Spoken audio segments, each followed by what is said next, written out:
Buenas tardes a todos. Damos inicio a la sesión ordinaria de la Academia Colombiana de Historia del día 8 de abril del 2025 a las 5 de la tarde. En primer lugar, lectura y aprobación del orden del día. Segundo, verificación del quórum. Tercero, saludo del señor presidente académico de número, doctor Armando Martínez Garnica.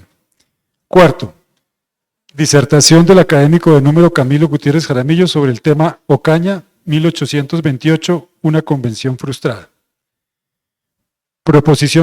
Quinto, proposición de la candidatura del doctor César Rivas Lava como académico correspondiente. Sexto, presentación de libros recibidos por la academia a cargo del académico de número Jorge Morales Gómez. Octavo, anuncio a los académicos sobre la fecha de la próxima sesión. Noveno, clausura a cargo del señor presidente.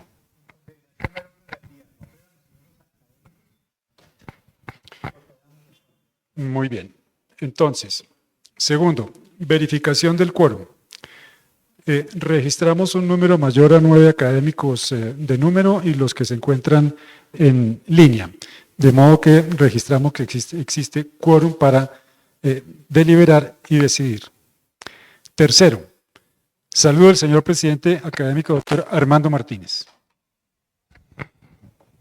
Muy buenas noches. Mañana a las 10:30 de la mañana, en el mayor salón que existe en la gobernación de Boyacá, estamos conmemorando los 120 años de la Academia Boyacense de Historia, que fue fundada justamente el 9 de abril de 1905 y en este momento ha publicado 363 entregas del repertorio boyacense.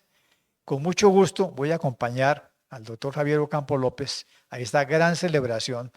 Él espera reunir 1000 personas en la conmemoración de mañana y van a inaugurar un nuevo museo, el Museo Republicano, en el antiguo Colegio de Boyacá. ¿Por qué les cuento esto? Porque cometí un error en la sesión anterior al decir que la segunda academia de historia del país había sido la Academia Boyacense de Historia. Estaba equivocada. Así que hoy vamos a corregir ese error. La primera academia creada en Colombia el 9 de mayo de 1902 es la nuestra, Academia Colombiana de Historia, en el nombre que tiene hoy. Y gracias a los buenos oficios de 5 generaciones, vamos en el número 880 entregas del Boletín de Historia y Antigüedades. Pero la segunda academia fundada en Colombia, con el nombre de academia y no con el nombre de Centro de Historia, es la Academia Antioqueña de la Historia, fundada el 3 de diciembre de 1903. Y su publicación, que se llama El Repertorio Histórico, hoy en día va en las 209 entregas. He corregido mi error, porque los antioqueños que nos estuvieron mirando, al día siguiente me llamaron todos, que había que hacer esta corrección, y con mucho gusto la hago, porque además tienen una virtud. Ellos nacieron directamente con el nombre de Academia Antioqueña de la Historia, y no con el nombre de Centro de Historia, que luego va a cambiar a Academia. Así que, en conclusión, las 3 academias de historia más antiguas de Colombia en orden son Academia Colombiana de Historia, 9 de mayo de 1902. Academia Antioqueña de la Historia, 3 de diciembre de 1903. Academia Boyacense de Historia, mañana conmemoramos los 120 años porque se creó el 9 de abril de 1905. Si sumamos las 880 entregas del boletín, las 209 entregas del repertorio histórico y las 363 entregas del repertorio, tenemos que aproximadamente estamos llegando a 1.400 entregas entre las 3 academias. Esto es lo que se llama un trabajo consistente en la historiografía colombiana y una huella indeleble. Las academias entonces tienen vocación de eternidad. Aclarado este entuerto, gracias a los archivos que me hicieron llegar, procedamos hoy con la sesión, con la conferencia principal que nos ofrecerá nuestro secretario Camilo Gutiérrez. Muchas gracias. Entonces procedemos al cuarto punto, que es la disertación sobre el tema de la Convención de Ocaña.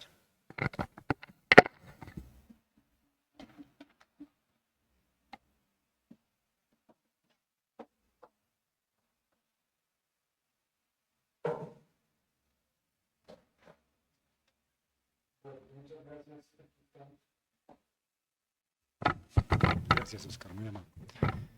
Muy bien, entonces vamos a conversar un poco sobre el tema de la frustrada Convención de Ocaña de 1828, con las siguientes consideraciones.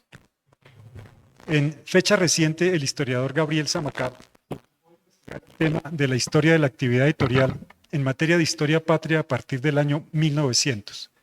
Para ello estudió con cuidado la colección de la Biblioteca Nacional de Historia, promovida a partir de 1902 por la entonces Comisión de Historia de Antigüedades, Patrias, creada por el gobierno de la época, hoy la Academia Colombiana de Historia. Por cierto que en su estudio Zamacá encuentra que entre las razones que dieron lugar a la creación de la Comisión de Historia de Antigüedades, en el mes de mayo de 1902, con anterioridad incluso a la celebración de los tratados con los cuales se terminó la Guerra Civil de 1899, fue el de la superación de los odios partidistas como fuente de cohesión social, como una forma de recomponer la maltrecha unidad nacional. De esa inicial comisión hicieron parte hombres provenientes de los dos partidos tradicionales, entonces en pugna militar. Uno de ellos, el moderado conservador Eduardo Posada Muñoz, y el médico liberal, también moderado, Pedro María Ibáñez Tovar, que aquí nos acompaña. Su primera misión fue la de impulsar lo que luego fue uno de los grandes activos de la Academia, la Biblioteca de Historia Nacional, con pretensiones científicas, no partidistas. Lo dice Zamacá, comillas. La citada colección fue asumida por sus promotores como una respuesta intelectual a las horas de tan crueles golpes y de congoja tantas que vivía el país a principios de siglo. Pues bien, el tomo 7 de esta colección, publicado por la Academia en 1908, lleva por título La Convención de Ocaña, un trabajo elaborado por un veterano historiador, don José Joaquín Guerra, miembro de la Academia Colombiana de Historia, con prólogo de Alfredo León Gómez. No ha sido pues la Academia ajena al tema de lo ocurrido en Ocaña en 1828, pues en 1978, con ocasión del sesquicentenario de la Gran Convención, la Academia convocó el segundo Congreso Gran Colombiano de Historia, que se llevó a cabo exitosamente en la ciudad de Ocaña, con la concurrencia de numerosos y avesados historiadores, entre ellos el entonces presidente Alfonso López Miquelses, quienes examinaron el tema con el cual se nutrió el volumen 138 de la Biblioteca de Historia Nacional. Lo ocurrido en la Convención de Ocaña fue un punto de inflexión en la historia de nuestra institucionalidad. El parteaguas de dos corrientes políticas cuya pugna dio al traste con el proyecto gran colombiano del Libertador. Se dieron cita allí dos grupos de destacados ciudadanos de la Colombia de entonces, tratando de conjurar la enconada crisis política en la que se encontraba la Gran Colombia, la República de Colombia, proclamada con emoción el 17 de diciembre de 1819 por los miembros del Congreso de Angostura, bajo la forma solemne de una ley fundamental, y según reza el primer artículo de esta ley, con el título glorioso de República de Colombia. Por ello, la Carta de Cúcuta confirmó ese título el 6 de octubre de 1821. En Cúcuta fueron elegidos Bolívar como presidente y Santander como vicepresidente. No obstante, la guerra contra España aún no terminaba, razón por la cual el Congreso de Cúcuta, con base en lo previsto en la Carta, con fecha de 9 de octubre de 1821, revistió al Libertador de facultades extraordinarias para ejercer en las provincias que se encontraban en guerra, con amplias y discrecionales facultades para mandar el arma en persona todo el tiempo que estime conveniente. Segundo, para exigir contribuciones en el mismo país, para organizar el país que vaya liberando del modo que lo crea conveniente y para imponer penas a los criminales o desafectos que era preciso castigar sin las formalidades rigurosas de las leyes. Y en fin, para obrar discrecionalmente en los temas de su resorte, según lo exige la salud del Estado. El Congreso dotaba al Libertador de un poder omnímodo, que ejerció para obtener el éxito de Carabobo, de Pichincha, de Junín y finalmente el de Ayacucho en diciembre de 1824. Con la derrota militar definitiva de los españoles en territorio americano, Bolívar quedó provisto de un inmenso prestigio y de una gran capacidad de convocatoria. Terminada la guerra, el Congreso de 1826, mediante la Ley 27 de abril, derogó el citado Decreto de Facultades de 1821, y Bolívar pasó a ser un presidente sometido a las leyes y, por supuesto, al control del Estado y del Congreso. Este y otros episodios fueron albergando la incomodidad del Libertador y de sus seguidores frente a la institucionalidad y al Estado de Derecho, que se tejía cuidadosamente proveniente de juristas y políticos, que no tenían los títulos militares que derrotaron a los españoles. Se fue perfilando una soterrada animadversión de la que se impregnó el Libertador, titular de éxitos innegables, pero además rodeado de aduladores que ambientaron su deriva autoritaria. Uno de ellos, el entonces joven venezolano Antonio Locadio Guzmán, enviado por Páez a Lima cerca del Libertador. De suerte que a este recorte de las facultades del Libertador se sumaron tres elementos que fueron los detonantes de la crisis que colapsó la Carta de Cúcuta y que dio lugar a la convocatoria de Ocaña. Son ellos. El 24 de julio de 1824, el coronel venezolano Leonardo Infante asesinó de un sablazo a Francisco Antonio Perdomo. Procesado en un consejo de guerra, fue condenado a muerte. Consultada la sentencia ante la Corte de Justicia, esta la confirmó, pero el texto no fue firmado por el magistrado Miguel Peña, de origen venezolano, lo cual le valió ser suspendido de su empleo por el Senado durante un año. Peña, primo de Páez, se dirigió a Venezuela con el propósito de promover la secesión de la antigua capitanía. Segundo, el 31 de agosto de 1824, Santander dispuso llevar a cabo un alistamiento de tropas que incluía el reclutamiento en Venezuela, en cuyo procedimiento se excedió Páez, lo que se tradujo en su suspensión por parte del Senado. El general Páez vio en todo esto la mano de Santander, quien, con el consejo perverso y animoso de su primo Miguel Peña, la Municipalidad de Valencia a finales de abril del 26 decidió reinstalar en su cargo a Páez en una grave y ostensible desobediencia civil. Este episodio se extendió a otras municipalidades que siguieron el ejemplo de Valencia, mediante la aprobación de actas similares a las que adelante se comentan. Quedó ilegalmente Páez investido del cargo de jefe civil y militar de Venezuela. La Carta de Cúcuta quedó en capilla. Y en tercer lugar, derrotados los españoles en Ayacucho, Bolívar en la cima de su gloria, provisto de un gran poder de convocatoria y ya con miras hemisféricas, citó para 1826 el Congreso Anfictiónico en Panamá, un poco como el árbitro de los destinos de una parte de América. Bolívar, en la cima de su gloria, se embarcó en cavilaciones de superioridad, lo que suele suceder en los círculos de poder, frecuentados por múltiples aduladores dedicados a predicar aquello que el gobernante quiere oír. Se agregó a ello que ya en 1825 los naturales del Alto Perú optaron por la independencia, denominando el nuevo estado como Bolivia, y encargaron al Libertador la tarea de redactar su carta constitucional. Estos exitosos episodios y las noticias provenientes de Colombia cambiaron tal vez la percepción de su persona, mutando igualmente su pensamiento político. El otrora republicano de Angostura, el que luego de Carabobo se sometió entusiasta a la Carta de Cúcuta, encontró en 1826 un modelo político de sabor autoritario y poco tolerante en su Carta de Bolivia, conocida entonces como el Código Boliviano. A ello se agrega que Bolívar no ocultaba su proyecto de crear la Gran Confederación de América del Sur, que no tuvo acogida ni en Perú ni en Bolivia. Sorprenden dos normas de la Carta de Bolivia. El artículo 6, el único del título 2 sobre la religión, que reza: la religión católica apostólica romana es la de la República, con exclusión de todo otro culto público. El gobierno la protegerá y hará respetar reconociendo el principio de que no hay poder humano sobre las conciencias. Es decir, un Estado decididamente confesional, intolerante a cualquier otro culto. Y lo que más perturbó a los sectores liberales y civilistas en Colombia fue el artículo 77, según el cual comillas, el ejercicio del poder ejecutivo reside en un presidente vitalicio. Si bien entonces la crisis se encontraba en su umbral, incluir en una carta de estirpe republicana un poder ejecutivo no alternativo presentaba a Bolívar en su nueva faceta, un blanco fácil para las críticas de sus malquerientes. Peor aún, si ya algunas voces hablaban de monarquía, proyecto que tomó alcance en el segundo semestre de 1829, luego de la crisis de Ocaña y del atentado septembrino. Caraquiolo Parra, en su extenso estudio sobre la monarquía en la Gran Colombia, señala cómo muy tempranamente, comillas, las acusaciones contra Bolívar a causa o pretexto de que quisiese coronarse o fundar monarquías circularon en América desde antes de Ayacucho. Cierro comillas. Rápidamente se imprimieron 5 ediciones del Código Boliviano que Bolívar repartió a múltiples destinatarios, incluyendo a Sedicán Daniel Florencio Leri, encargado de llevar la Carta de Bolivia a Páez en la antigua Capitanía General.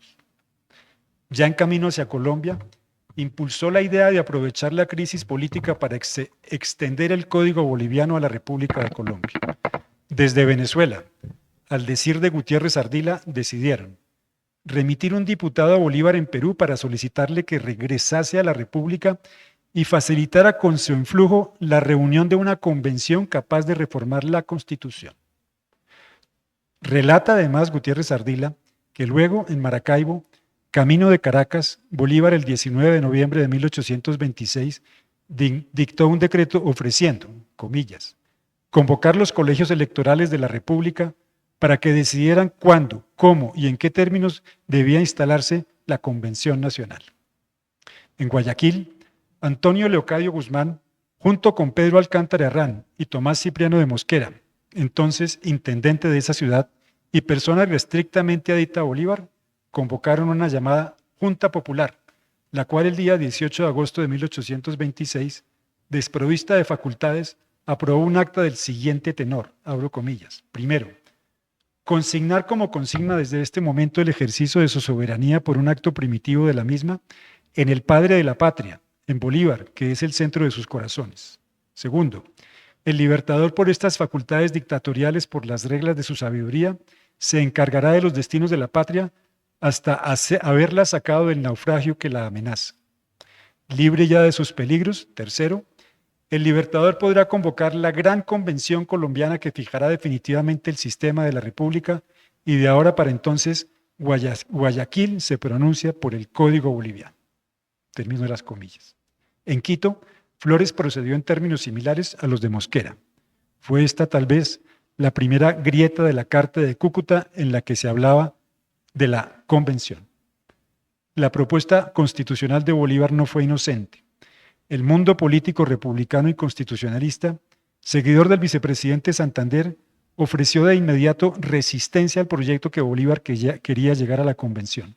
Se abrió un abismo político irreconciliable entre dos colectividades, con lo que se configuró una descomunal crisis que puso a prueba la arquitectura de la Carta de Cúcuta. Bolívar, producto de las facultades que aseveraba ostentar, con base en las actas de sus simpatizantes, dictaba decretos que infringían la Constitución, entonces vigente, y el Congreso procedía a derogarlos, recordando al Libertador sus juramentos de observar fielmente la Carta de Cúcuta. Dolorosa expresión de este desencuentro fue el rompimiento de la antigua relación personal entre Bolívar y Santander. Luego, en ese extenso escrito denominado Origen de las desavenencias entre el presidente y el vicepresidente de la República, probablemente escrito por Santander en tercera persona, se detallan a plenitud los pormenores de la crisis que dio lugar al distanciamiento, uno de cuyos apartes dice así, comillas, digámoslo de una vez, el proyecto de constitución que Bolívar trajo para la nueva República de Bolivia ha sido el origen de las desavenencias con Santander y de los escandalosos desórdenes ocurridos en Colombia entre los años 1826 y 1827. La situación era insostenible y una de las salidas era la de deferir el asunto a una convención, escenario apto para dirimir semejante conflicto político. El tema no era fácil, pues la Carta de Cúcuta en su último artículo, el 191, planteó la posibilidad de su reforma, pero luego de la liberación del territorio de la República y transcurridos 10 años de su vigencia, para ponderar sus virtudes y defectos. Esta norma es curiosa, pues señaló el procedimiento de la futura reforma, en el sentido de radicar en el Congreso para ese efecto la facultad de convocar una llamada Gran Convención, única autorizada para examinarla y reformarla. Pero luego de 1831. Es lo que en el mundo del derecho constitucional se conoce como una cláusula pétrea, en tanto que se excluyó cualquier otro mecanismo de reforma, incluyendo el del Congreso, cuyo único papel en esta materia era el de convocar esa gran convención, el equivalente a lo que hoy se conoce como una asamblea constituyente.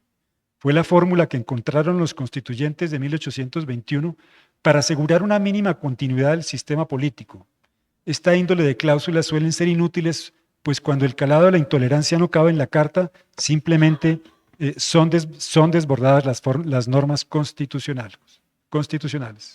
Algo parecido ocurrió en Colombia en 1990, cuando se abrió paso la idea de convocar lo que luego fue la Asamblea Constituyente, prohibida en el artículo 13 del llamado plebiscito del 1 de enero de 1958, el cual predicaba que la Carta del 86 solo podía ser reformada con base en el sistema de reforma en ella previsto. Simplemente, en el 90, la entonces Corte Suprema de Justicia le dio vía libre al decreto que permitió contabilizar la llamada séptima papeleta, que registraba la voluntad de convocar una asamblea constituyente. En 1828 ocurrió algo parecido, pues el Congreso de 1827, frente al clamor nacional, no tuvo más remedio que considerar la convocatoria de la convención para encontrar salida a semejante crisis contra lo previsto en la Carta de Cúcuta. Entonces no existían controles de constitucionalidad, de modo que convocar una asamblea inconstitucional simplemente era un hecho cumplido que reprochaban unos y aplaudían otros. Por lo demás, se echaba a perder el sueño de los hombres que en 1821 le dieron vida a la República de Colombia con una carta que no tenía prevista la solución a un pleito tan enconado y definitivo como el de 1827 y 1828. No obstante, el tema fue objeto de discusiones en el Congreso, que decidió interpretar el artículo 191 en el sentido de ser viable convocar la convención antes de 1831.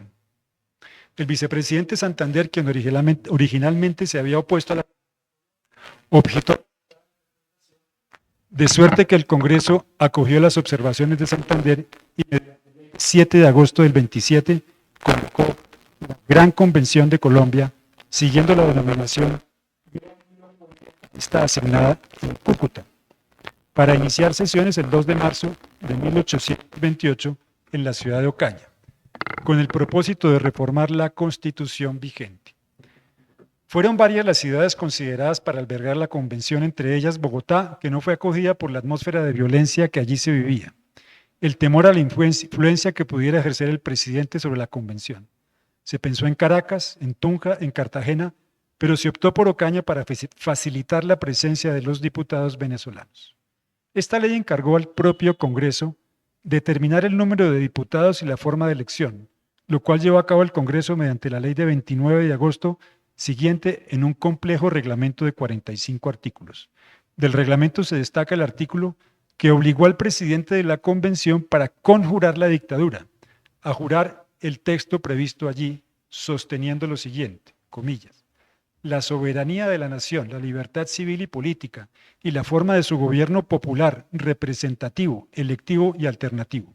Y agregó que el poder supremo se conserve siempre dividido para su administración en el legislativo, el ejecutivo y judicial, que es la base de la democracia representativa.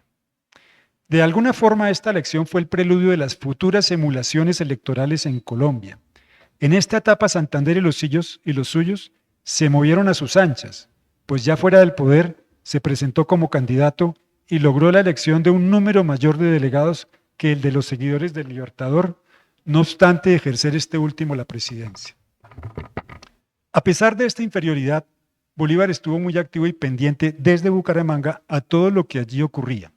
No en vano, con fecha de 29 de febrero, Bolívar formuló una extensa proclama con destino a la convención, un texto con el estilo cuidadoso y elegante de Bolívar, evaluando lo ocurrido en los años anteriores y elogiando la necesidad de dotar a Colombia de un ejecutivo fuerte, provisto de más robustos poderes, menos sometido a la injerencia del Congreso. Era el preludio de las disputas que se avecinaban. La convención se instaló en la mañana del día 9 de abril de 1828 en el Templo de San Francisco de Ocaña, con la presencia de 64 diputados de los 108 previstos, que el 2 de junio ya eran 74, al decir de Gutiérrez Ardila. La instalación fue precedida de una misa solemne y un Te Deum. Fue elegido como presidente el jurista cartagenero don José María del Castillo y Rada. Expirado su periodo, fue elegido José Ignacio de Márquez y luego el presidente fue Francisco Soto. Ciertamente, en los meses anteriores a la convocatoria y antes de la instalación de la convención, en medio de la alarma causada por la gravedad de la crisis, se estimaba que Ocaña ofrecía una solución. Francisco Soto, al instalar la convención, pronunció un discurso deseando, comillas, ver restablecida la concordia entre los hijos de una misma patria. Se pensaba tal vez que allí las banderías políticas cederían encontrando un ambiente de diálogo y de tolerancia, acercando a las partes y negociando un nuevo texto constitucional que salvara a la República.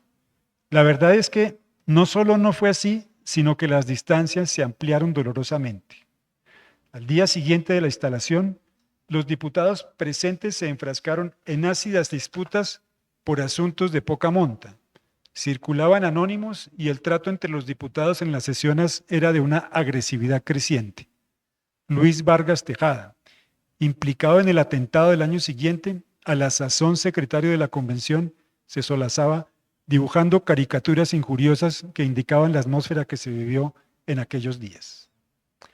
Por lo demás, en esos primeros días de sesiones surgió una discusión que recuerda lo ocurrido en la Asamblea Constituyente de 1991.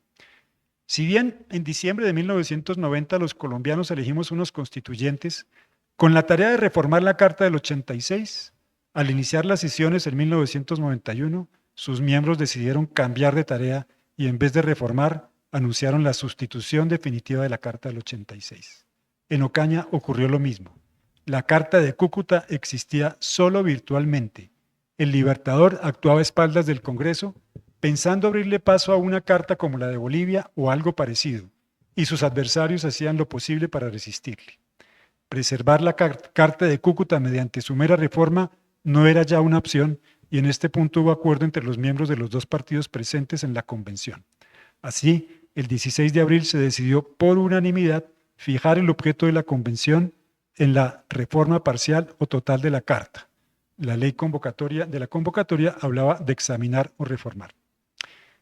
Definido lo anterior, quedó claro que en adelante la batalla al interior de la convención se centraría en el debate de dos proyectos de constitución, dos modelos de Estado ideológicamente inspirados en el pensamiento de los líderes de los partidos allí representados, Bolívar y Santander.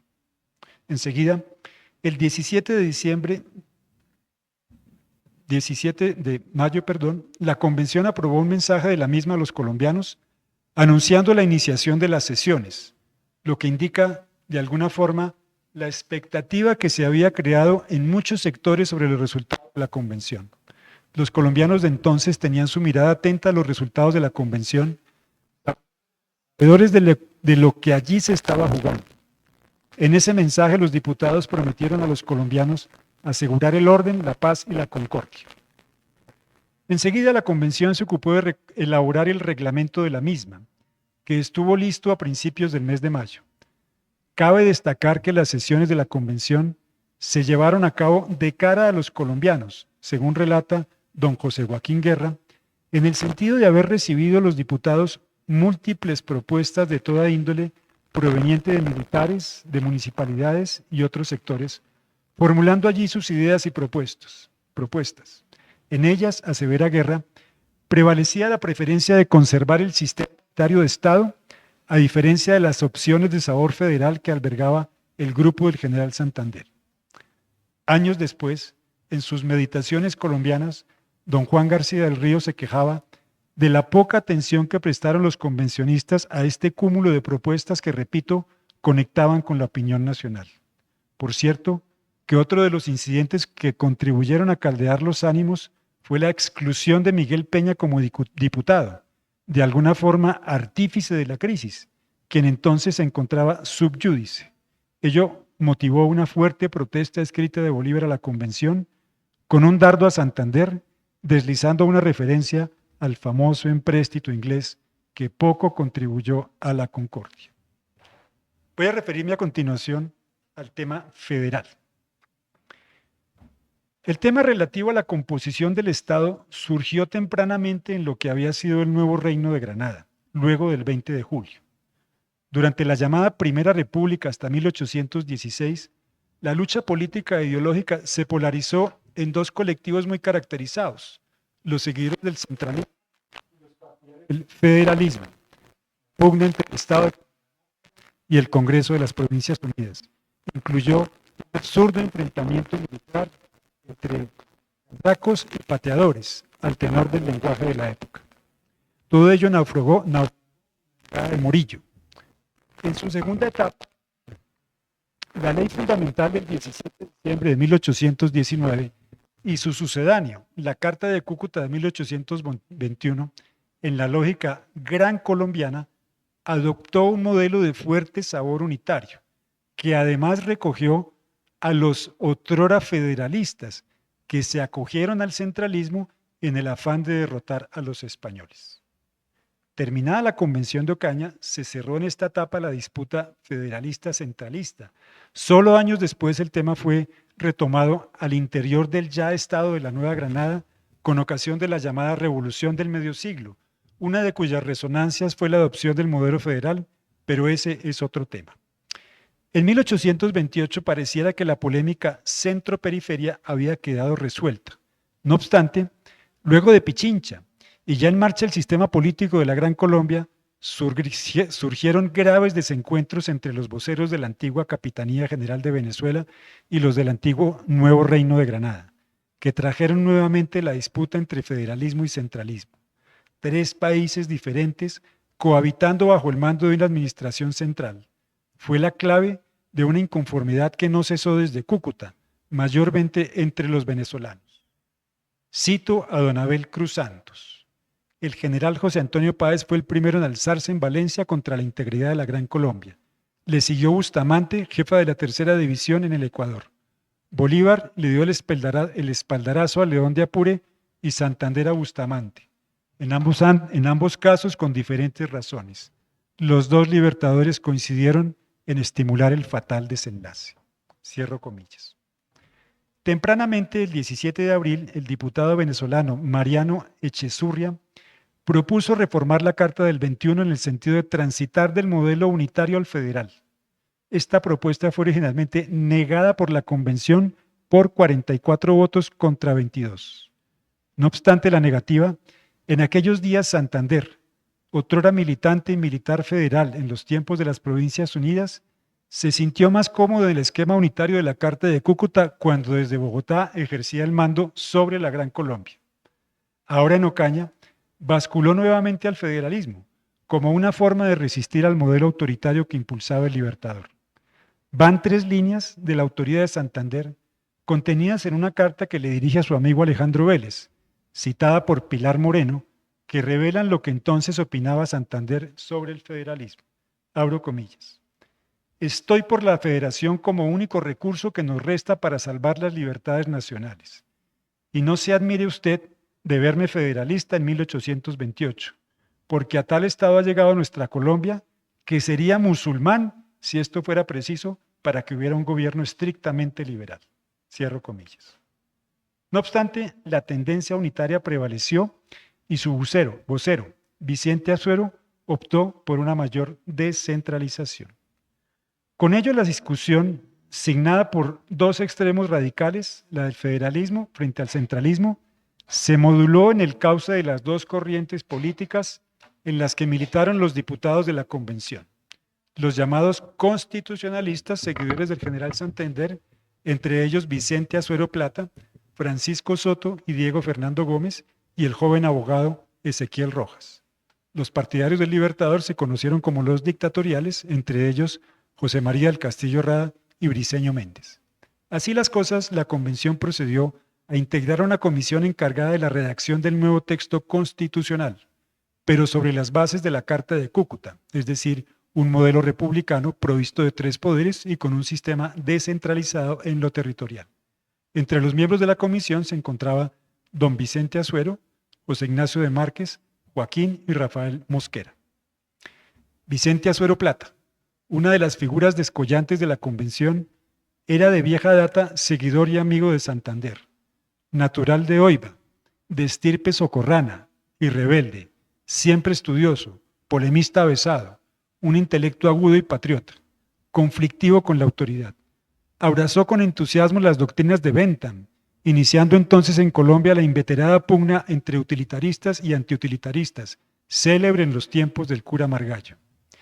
En los días de la crisis en 1827, fue atacado vilmente en la calle por un militar venezolano. Junto con Francisco Soto, Florentino González y don Fernando Gómez, se opusieron ácidamente al proyecto del Código Boliviano. En el escenario de Ocaña, Azuero era la persona indicada para proponer y defender el proyecto liberal. De esta suerte, la expresión jurídica de estas dos corrientes fueron los 2 proyectos de constitución elaborados y defendidos por cada uno de esos colectivos. Una, la presentada por Azuero, que pasó a la historia como la Constitución Azuerina, con la bendición de Santander. Desechado el modelo federal, Azuero optó por incluir en su proyecto una pronunciada descentralización. En efecto, Azuero presentó un proyecto de constitución a la comisión encargada de estudiarlo. En ese proyecto se suprimían las facultades extraordinarias del presidente y se dividía la República en 20 departamentos, cada uno de ellos provisto de facultades legislativas y con la facultad de presentar al gobierno las ternas para proveer las plazas del gobernador. Este mismo proyecto azuerino fue presentado a la convención el día 21 de mayo, acompañado de una exposición de motivos que describe el contenido del proyecto y explica su contenido, y elogiando la merma de las facultades presidenciales. Al pasar a segundo debate, el proyecto, luego de haber sido examinado con detenimiento por los amigos del Libertador, se desató una nutrida y enérgica oposición al proyecto.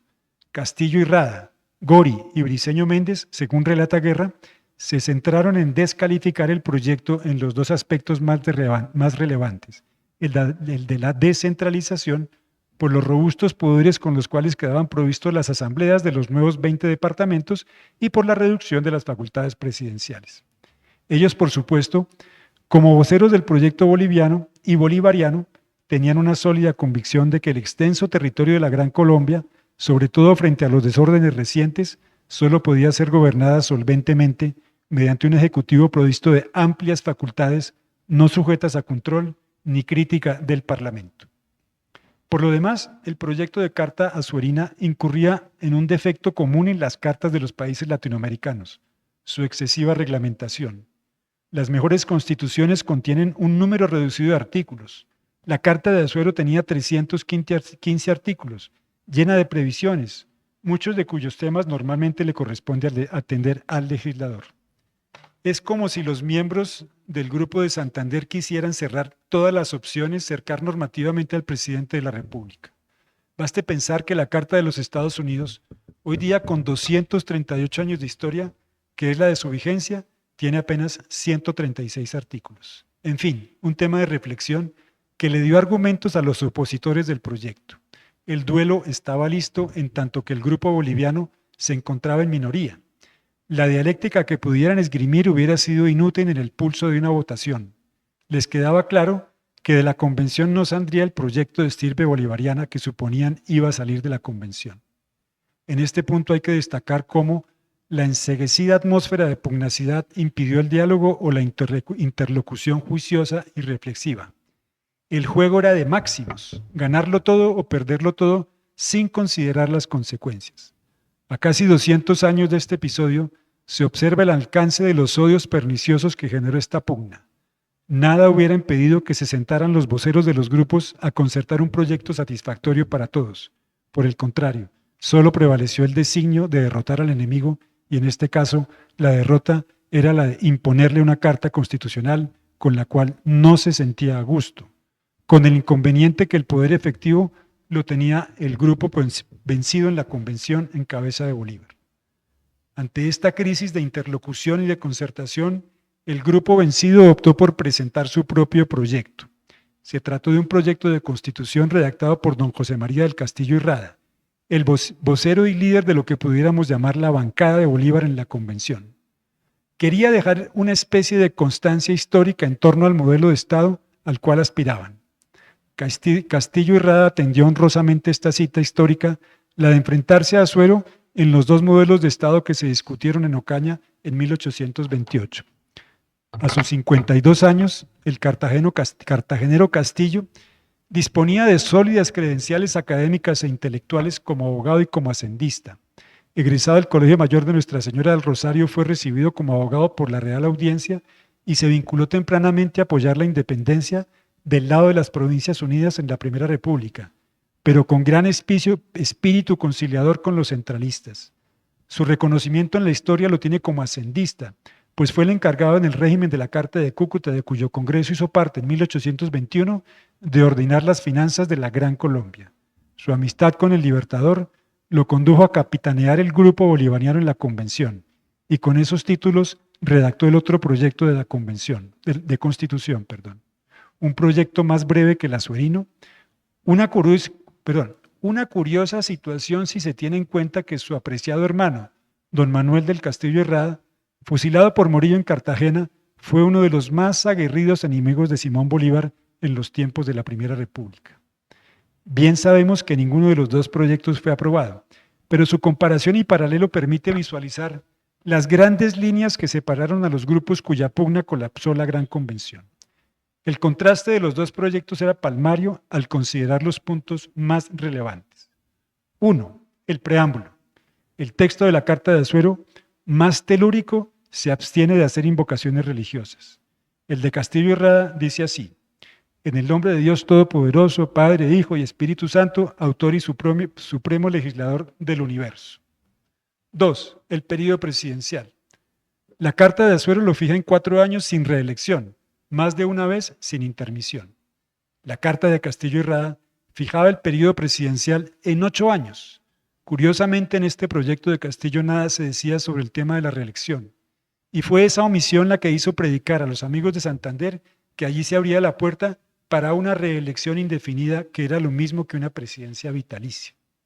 3. La facultad colegisladora. En la Carta de Azuero, solo los congresistas tienen iniciativa legislativa. En la Carta de Castillo y Rada, el presidente queda facultado para presentar proyectos de ley al Congreso. 4. Composición del Estado.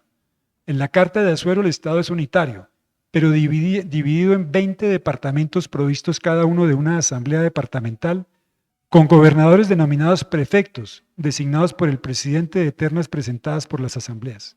Estas quedaban dotadas de amplias facultades legislativas. En la Carta de Castillo y Rada, por el contrario, el Estado es unitario con 14 departamentos administrados por un magistrado subordinado al presidente de la República.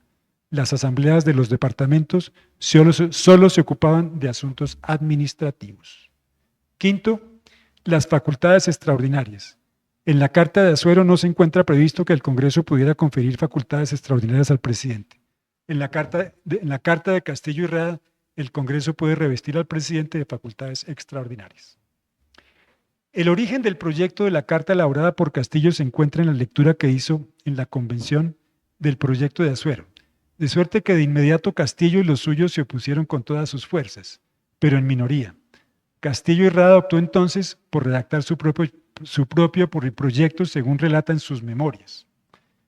Comillas, dice así Castillo y Rada: la primera lectura de este comprobó que se había formado sobre el plan que había indicado antes, y debo confesar que me desagradó altamente, como desagradó no solo a los que se retiraron, sino a muchos miembros intachables que se mantuvieron en Ocaña.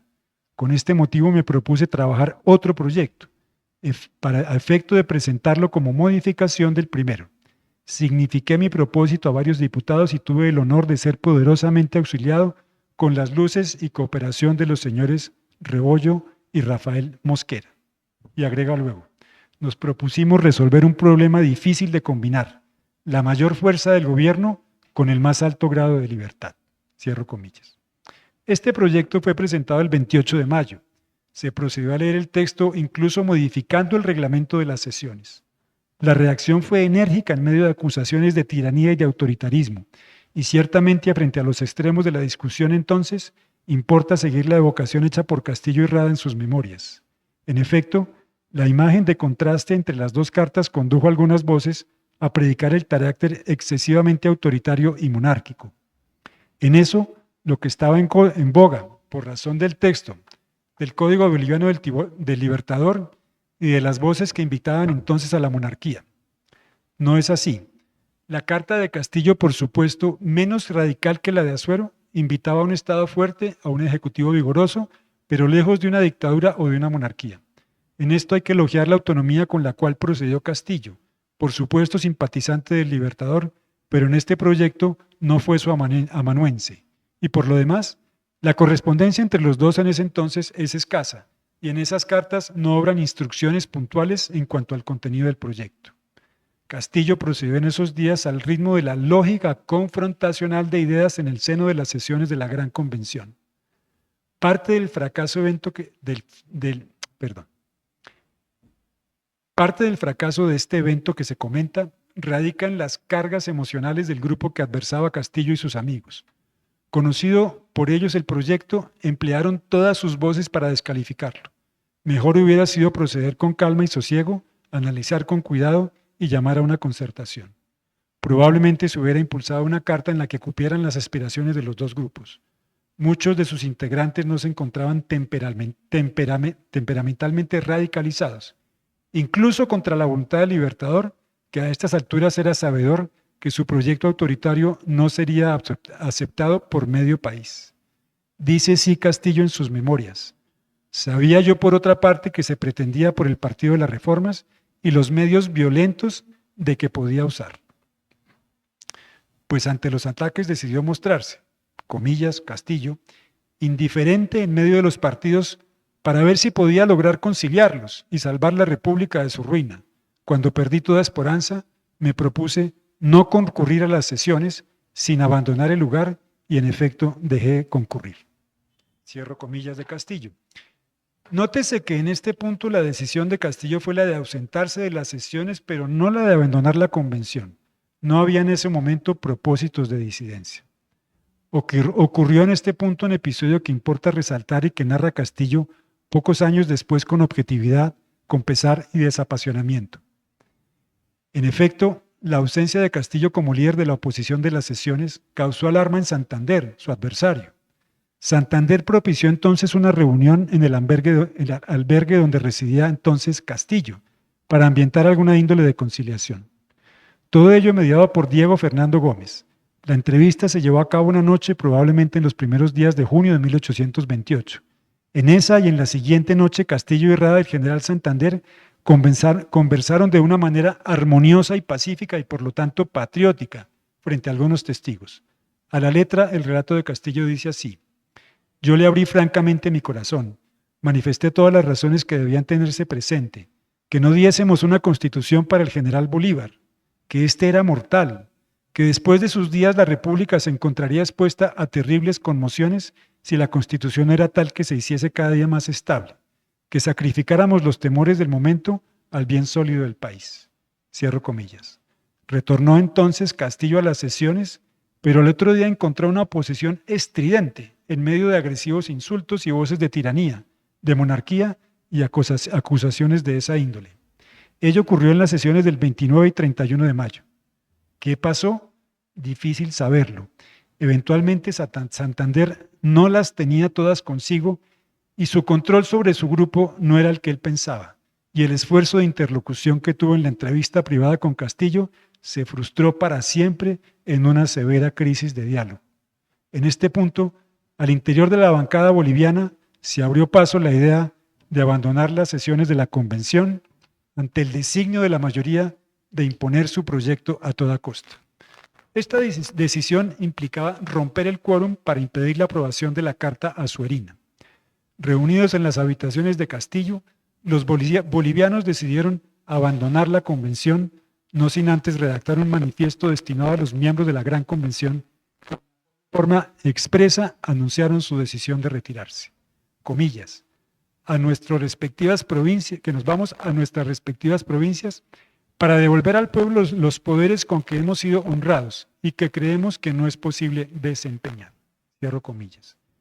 Este manifiesto se encuentra fechado el 2 de junio, firmado por 18 convencionistas, un texto extenso con largas motivaciones que describen a plenitud la atmósfera pugnaz de las sesiones y la composición de los partidos que la integraron. En sus memorias, Castillo señala que se vio en la tesitura de escoger entre un mal mayor, la imposición de la Carta de Asuero, o un mal secundario, el de retirarse afectando el quórum, y optó por la segunda. Frente al hecho cumplido del retiro, los convencionistas mayoritarios entendieron el alcance de esta decisión y las insospechadas consecuencias políticas que ello tendría para el futuro inmediato.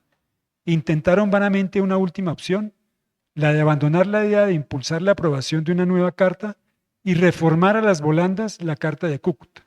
Para ello, el diputado Diego Fernando Gómez presentó un proyecto que denominó Acto Adicional a la Constitución de 1821, con el cual se pretendía profundizar la descentralización de la Carta de Cúcuta, creando las llamadas asambleas provinciales y reafirmando al final el vigor de la Constitución de 1821.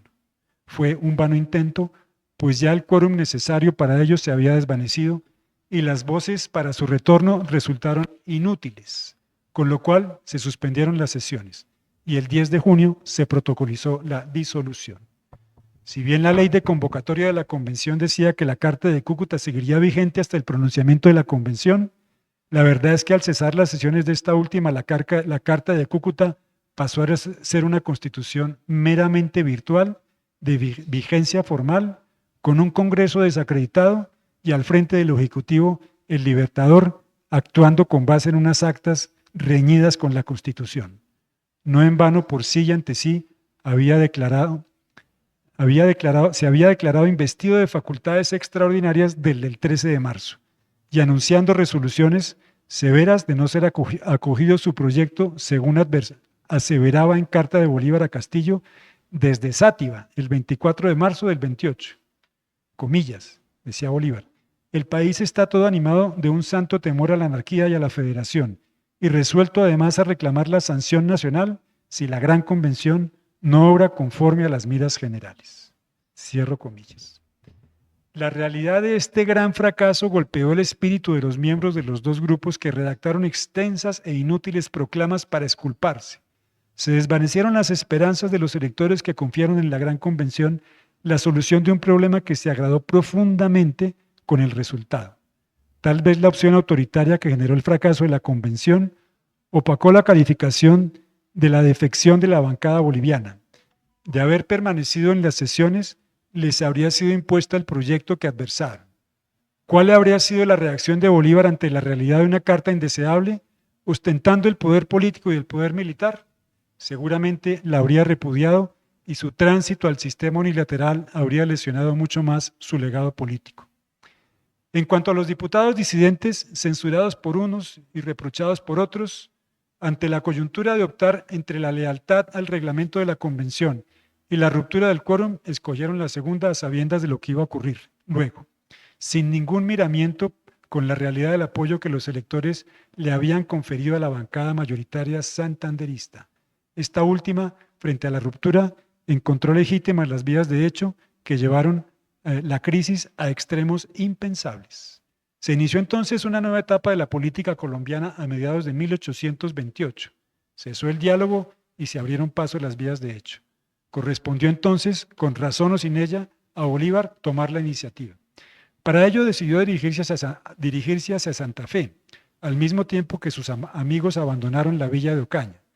Bolívar marchaba, cavilando sobre su inmediata decisión, compartiendo con los suyos las preocupaciones, resuelto a imponer su autoridad, dueño además de la fuerza militar de la República.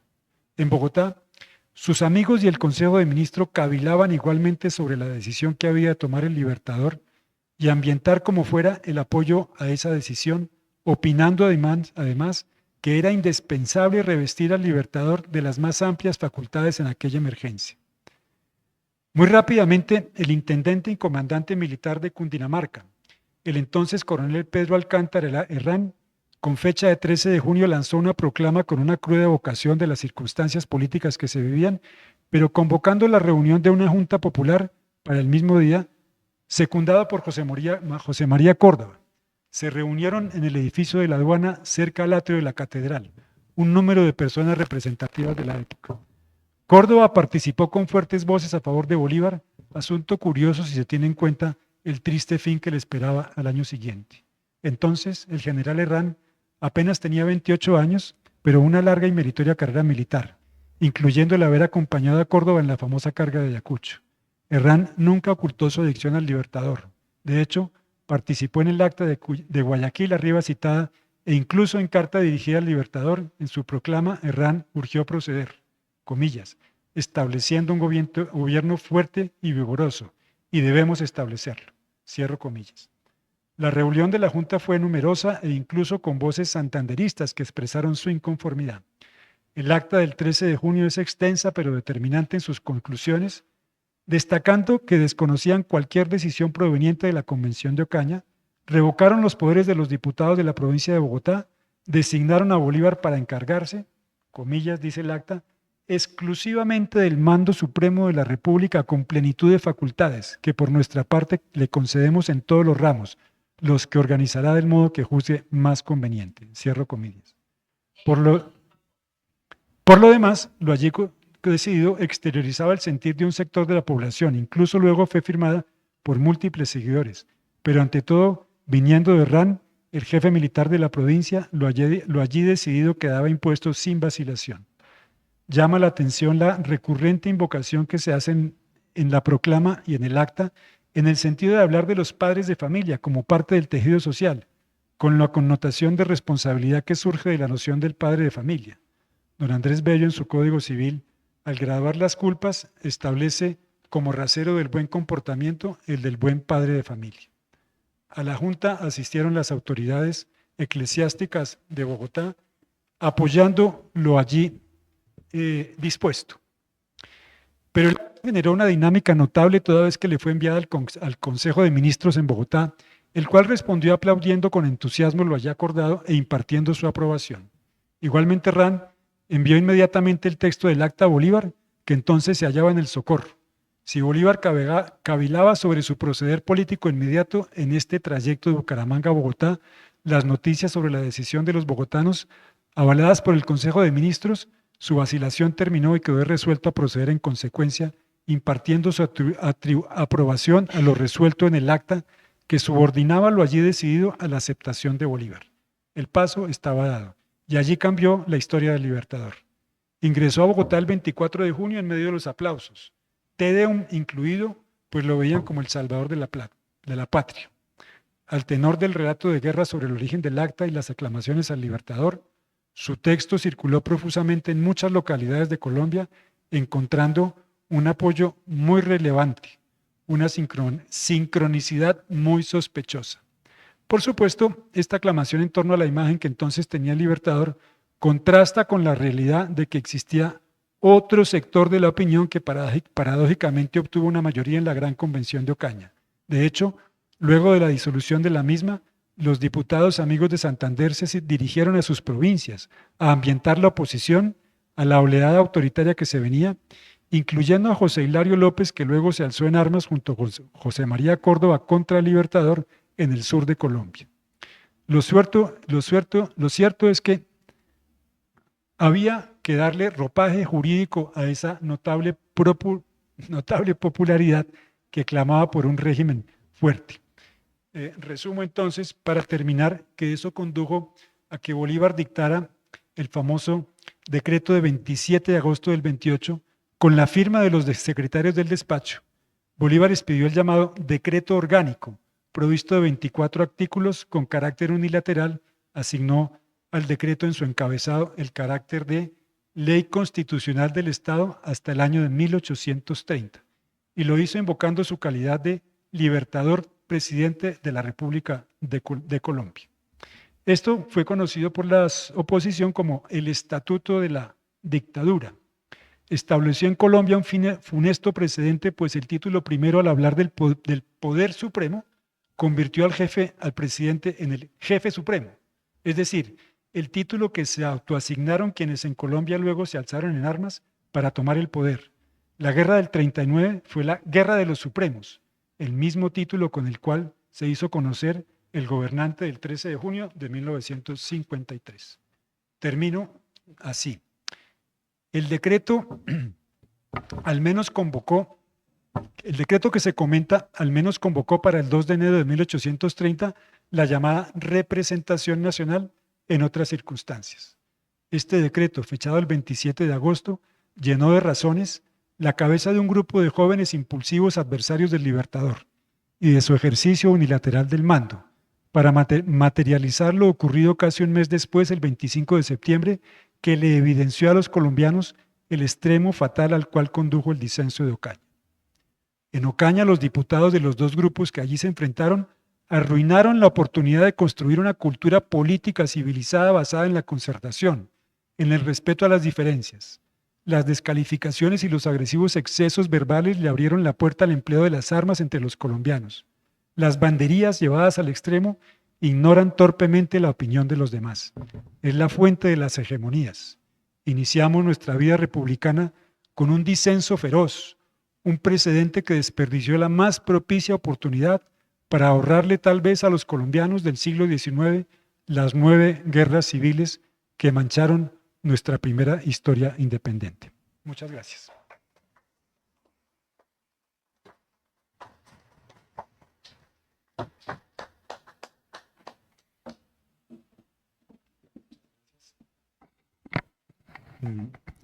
Bueno, muy bien. Entonces, continuamos con el orden del día. Tenemos aquí una proposición que dice lo siguiente, para someter a la consideración de los académicos. Téngase como candidato académico correspondiente de esta corporación al ciudadano de nacionalidad colombiana César Enrique Rivas Lara. El doctor Rivas nació en el municipio de Domingodó. Es bachiller del Colegio Ricardo Carrastilla de Quibdó y filólogo de la Facultad de Ciencias de la Educación de la Universidad Libre de Colombia y con estudios de posgrado en la Universidad Estatal de California y la Universidad del Valle del Támesis en Inglaterra. El doctor Rivas ha sido secretario general de la Universidad Tecnológica del Chocó, Diego Luis Córdoba y profesor durante varios años en la misma universidad. El doctor Rivas es miembro de número de la Academia de Historia del Chocó. Ha escrito varias obras, entre ellas se mencionan Diccionario Popular Chocuano y Apuntos Regionales, Perfiles de Diego Luis Córdoba, Tragicomedia de Burócratas, Tres grandes afrocolombianos, Rogelio Velázquez, Arnoldo Palacios y Miguel Caicedo. Y el último, a 100 años del fusilamiento de Manuel Saturio Valencia. También ha sido conferencista en diferentes ferias internacionales del libro. Recibió la Orden de la Democracia Simón Bolívar en el grado de Cruz de Gran Caballero de la Cámara de Representantes en el año 2009. Abril 4 del 2025 está suscrita por el académico Rodrigo Llano y el académico Gustavo Altamar. Quiero aprovechar la oportunidad en que dos académicos presentan una candidatura de un colombiano para ser miembro correspondiente de esta academia, para recordarles que es mi deber como presidente cuidar el cumplimiento de los artículos 4, 5, 6, 7 y 8 de los estatutos que nos rigen. Se los recuerdo. Cuando un miembro quiere ser, con una persona, un ciudadano colombiano, quiere ser miembro correspondiente, el primer paso que debe dar es ser presentado por dos académicos. Se acaba de surtir. Si esta asamblea aprueba esa candidatura, vamos al segundo paso. La hoja de vida y los libros serán examinados por una comisión de candidaturas que tenemos establecida, de la cual ninguno de sus miembros es parte de la actual Junta Directiva, para garantizar su neutralidad. Surtido ese paso, y si la comisión de candidatura juzga por su hoja de vida que merece ser miembro correspondiente, pasamos al tercer paso, y es en otra asamblea como esta, hacer una votación. Si lo aceptan por mayoría simple como miembro correspondiente. Cuando sea aceptado como miembro correspondiente por la asamblea, no ha terminado el proceso, porque viene la última parte que es la más importante, contenida en el artículo 8 de los estatutos. Una vez que el candidato que ha sido aprobado por la asamblea, se le recibe la comunicación, tiene que pasar a la última parte, que es preparar su posesión. No basta haber sido elegido, hay que posesionarse, porque es en la posesión donde recibe el diploma que lo acredita como miembro correspondiente y el escudo que todos llevamos. Pero para hacer eso, dispone de 6 meses para preparar un trabajo inédito y de alta calidad. Se le puede dar hasta 9 meses. Y una vez lo presenta, que tiene que ser inédito, y con los cánones de la ciencia histórica, se le manda a 2 pares ciegos, que tampoco son de la junta directiva de la academia. Y esos 2 conceptos deben ser positivos. Si son positivos, él puede, ahí sí, organizar la posesión, en donde lee el trabajo, recibe los aplausos y recibe el diploma y el escudo, y en ese momento sí se le puede considerar miembro correspondiente posesionado, no un candidato. Ese texto se le entrega al director del boletín, quien le hará una transformación que se llama la edición del texto, corrección de estilo, y saldrá publicado en el boletín. O sea que son 4 pasos establecidos en los estatutos de los artículos 4 al 8. Porque algunos académicos que están en el curso piensan que cuando ya ha sido elegido, ya, lo demás no es sino galletas y vino. No, señor. Lo más importante es el último paso, que es tomar posesión, demostrando que no vas a la hoja de vida. Más importante que la hoja de vida es ser capaz de leer un trabajo que cosecha aplausos, como el que hoy cosechó nuestro secretario, porque ha sido un trabajo extraordinario. Eso es para que no lo olviden, y es mi deber recordárselo, señores académicos. Este señor apenas empieza el proceso. Así que aprueban que pase a la comisión de candidaturas. Aprobado. Ha aprobado el primer paso. Vamos para el segundo. ¿Qué va a opinar la comisión de candidaturas? Muchas gracias, presidente. Entonces, pasamos al punto número 6, que es la presentación de libros recibidos por la academia a cargo del académico de número Jorge Morales.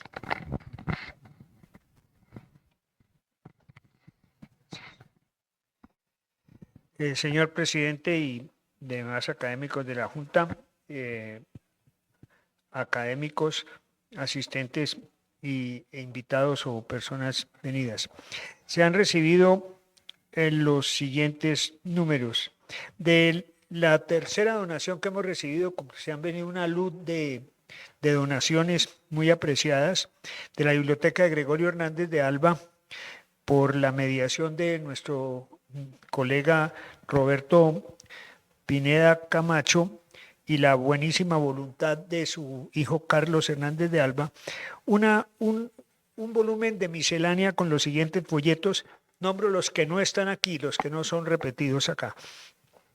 De J.M. Davidson, de 1895, Libertad de celebración de la sal, de elaboración, perdón, de la sal y memoria sobre varias salinas del mundo, entre ellas la de Zipaquirá.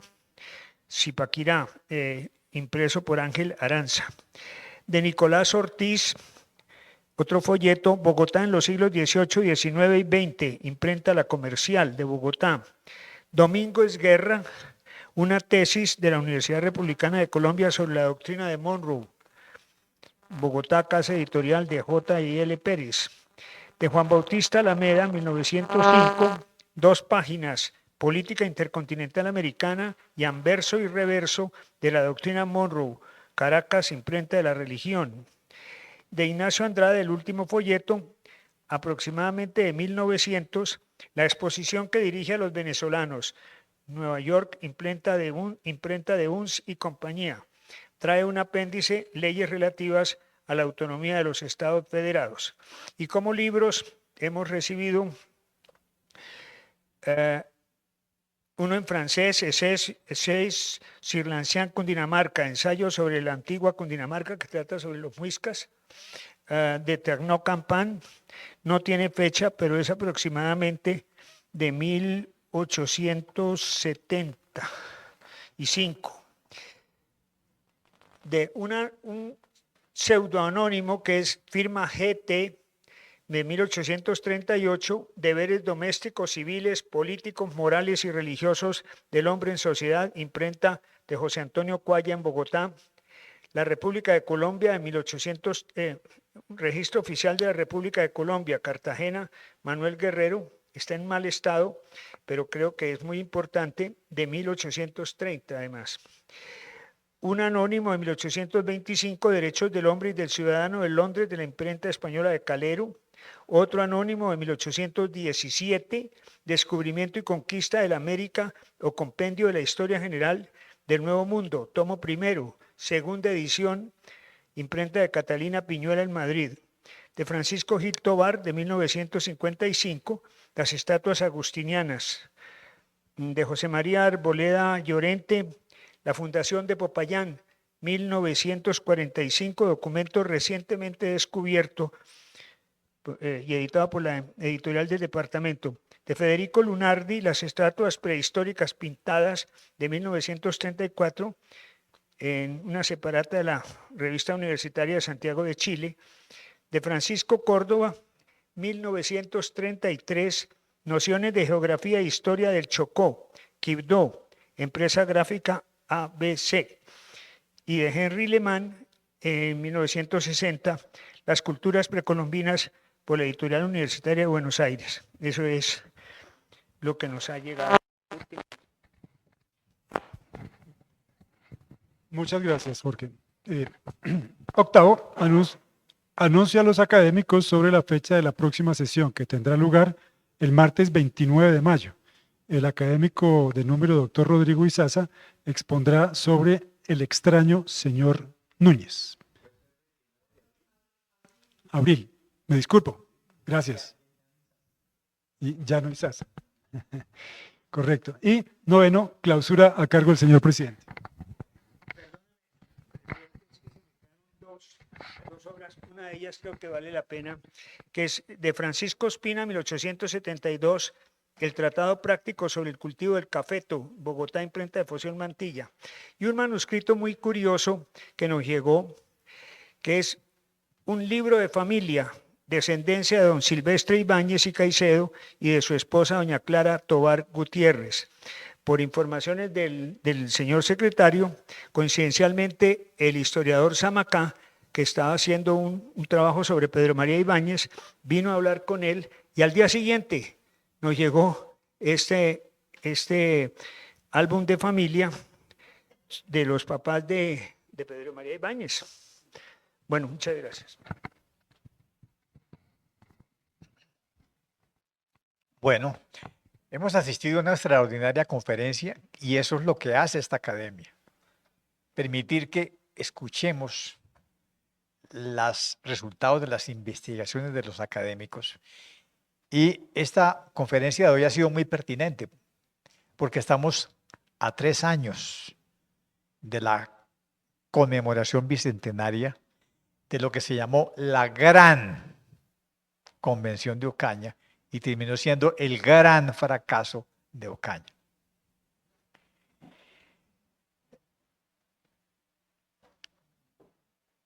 Solamente tengo un reparo. Como santanderiano, tengo que recordarles que la Constitución de 1821 nunca fue de Cúcuta, fue de la villa de Nuestra Señora del Rosario, de los valles de Cúcuta, que es una población muy diferente a la de la actual capital del departamento del norte de Santander, porque está situada más hacia la frontera con Venezuela. Esta conferencia ha sido muy interesante porque nos presenta la solución a un problema. Cada vez que hay una conmemoración patriótica, los periodistas siempre preguntan, ¿de qué hablamos? ¿De una celebración o de una conmemoración? Ese es un ejemplo de cosas que uno no debería celebrar. Este gran fracaso. Como la del Congreso del Reino de diciembre de 1810. Otro gran fracaso de los legisladores. Por eso nosotros hablamos de conmemoración. No hay que celebrar nada de lo que ha sucedido. Hay que, entre todos, recordar. Es lo que hemos hecho esta tarde. Entre todos hemos recordado, gracias a Camilo, y estamos recordando entre todos lo que va a ocurrir dentro de 3 años. Una conmemoración de un evento desafortunado que despertó todas las expectativas en la Primera República de Colombia y que resultó siendo un gran fracaso. Por lo tanto, hoy ha sido una noche muy interesante y muy productiva para todos aquellos que nos interesa la historia de nuestra nación. Solamente me resta agradecer a todos los asistentes que nos acompañaron desde Zoom y a los que vinieron a acompañarnos y damos por cerrada esta sesión. Gracias a todos.